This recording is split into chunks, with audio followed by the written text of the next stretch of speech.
El ser humano es un ente social por naturaleza. No puede sobrevivir aislado. El tránsito de sus estados más primitivos hasta las sociedades actuales pueden explicarse por su capacidad excepcional de darle sentido al mundo y de compartir esas ideas con sus semejantes.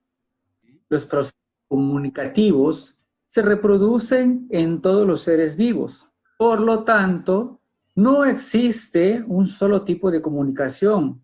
Encontramos la comunicación verbal, la no verbal, la escrita, kinésica, proskémica, auditiva, eléctrica y química. ¿Qué es la comunicación? Comunicar viene del vocablo latino comunicare, que significa compartir algo, hacerlo común, y por común entendemos comunidad.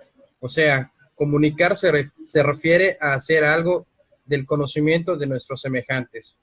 ¿Qué es ese algo que mencionamos? Pues se trata de la información. Información. Es un fenómeno que proporciona significado o sentido a las cosas.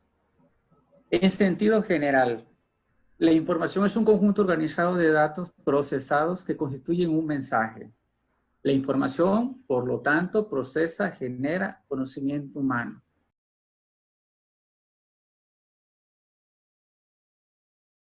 El proceso comunicativo es el que se desarrolla a través de la emisión de señales que pueden ser sonidos, gestos, señas, movimientos, acciones, olores, colores, sabores, etc., con la intención de dar a conocer un mensaje y que a consecuencia de este se produzca una acción o reacción en quienes lo reciben. Para el caso de los seres humanos, estas señales son más complejas que en los animales, situación que deriva de nuestra capacidad intelectual. El lenguaje escrito, por ejemplo. Por lenguaje se entiende un sistema de códigos con los cuales se designan los objetos del mundo exterior, sus acciones, cualidades y relaciones entre los mismos.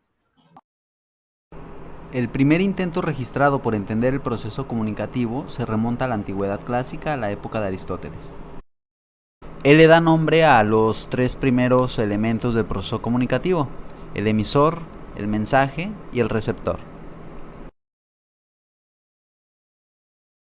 Weber tomó las características de Shannon y posteriormente se hizo el modelo de Shannon y Weber. Aquí están los tres elementos de Aristóteles, ¿no? El emisor, el mensaje y el receptor.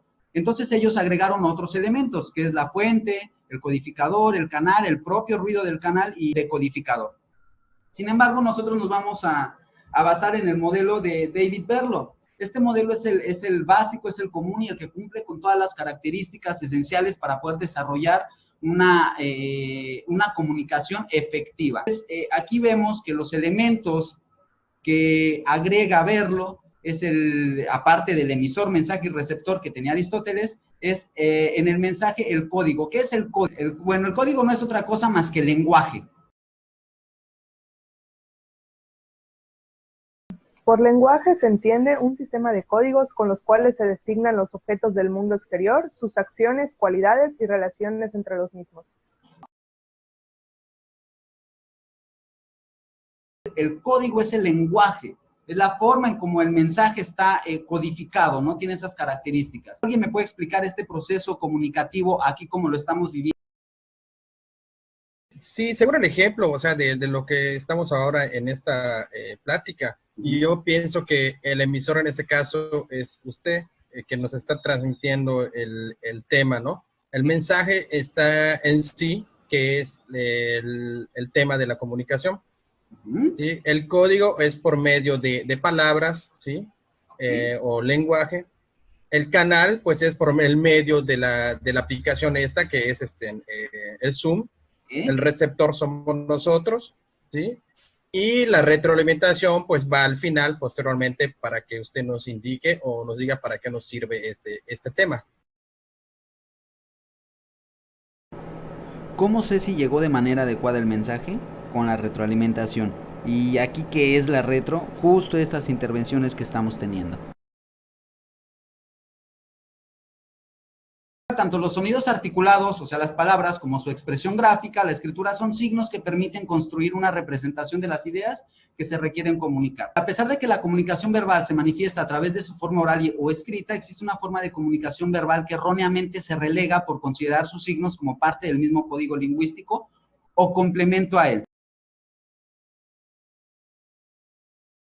Para algunos es lenguaje no verbal y para otros se trata de simples auxiliares. El caso es que el lenguaje de señas que usan los sordomudos es tan estructurado y complejo como la palabra o la escritura. Simplemente usa un tipo diferente de signos. Así pues, se debe considerar a la comunicación verbal en sus formas oral, escrita y por señas. La comunicación no verbal, pues bueno, nos referimos a aquellos movimientos, posturas, expresiones, gestos y miradas que realizamos, consciente o inconscientemente. Se calcula que el 60% del total de la información que se intercambia proviene del lenguaje no verbal. Nuestros movimientos, posturas, expresiones, gestos, miradas e incluso los accesorios que usamos en nuestro vestir constantemente están proporcionando información a la gente que nos rodea. Este fenómeno se debe a que mucha de la información que transmitimos de forma no verbal está directamente relacionada con nuestras emociones, más que con el intelecto. Para concluir, ¿qué es la comunicación efectiva? Pues es la que cumple con los objetivos intencionados en el mensaje, logrando el efecto deseado. ¿Cuáles son las características de una comunicación efectiva? Los interlocutores deben buscar la comprensión uno del otro a través de la elaboración de un mensaje claro, preciso y breve. Esto significa que este mensaje debe ser, por parte del emisor, asertivo, que exprese objetivamente lo que se quiere decir. También deberá ser claro, de fácil comprensión, expresar únicamente lo intencionado. Y por parte del receptor deberá tener una escucha activa, que es dejar a la otra parte expresarse libremente sin juzgarle, y también deberá ser empático.